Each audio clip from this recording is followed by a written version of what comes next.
Ray, at the last wireless infrastructure show, there were carriers there, specifically T-Mobile, that simply said they were not going to go to tier 2, 3, and 4 buildings. So what are building owners here in New York City doing to provide quality in-building coverage? Sure. So that's a great point, and it's it's been clear. If you look at the in-building DAS builds that have been built throughout the city, they've been dominated by large venues or enterprise buildings, right? Large enterprise buildings, millions of square feet and up. So where does that leave the small building, the 500,000 square foot or 100,000 square foot portfolio owner? I believe it's got to be a collaborative effort, because clearly wireless activity or wireless connectivity in buildings is a utility, and it's called the fourth utility by many, and that utility is essential. So the building owners have to make a decision: do they want to participate economically in making this work, rather than having their hand out, which many of them do, expecting the carriers to foot the bill and even pay royalties back to them. They really need to be competitive, need to start thinking about how they can make sure that their building has the best wireless coverage, because if they don't, their competitors across the street will. So when RFPs come out for space, and businesses of all sizes are looking for space, they're going to start looking at their phones to see what what kind of coverage they have and what kind of capacity they have.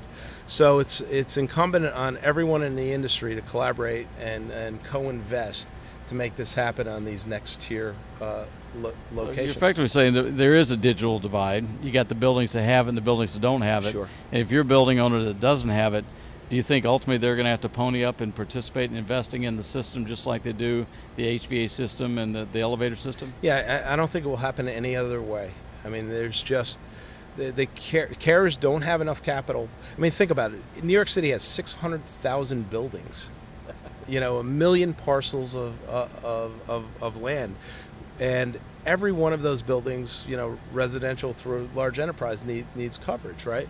So we can cover a lot from the street, but you can't cover, the innards of, from sub-basement to rooftop of every building very well from the street. So you need some level of system, of cell site. I envision seeing a cell site effectively on every floor of every building in this city at some point in the future.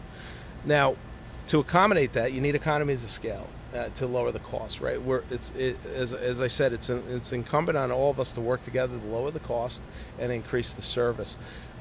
A way of doing that, though, is this Cloud RAN or C-RAN model, where you take the costly assets and centralize them, right, and you put the less expensive assets out in the field.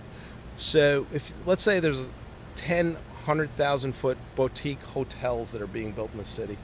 Well, each one of those on their own doesn't justify a DAS system, but 10 of them, when you aggregate them, you have 1 million feet, and you have a significant amount of user base now for the carrier to look to for revenue opportunity. That's how this has to happen. I think the Cloud RAN model, where ultimately the Cloud RAN model, where we're aggregating these assets, we're sharing the assets and sharing the cost, will solve this problem.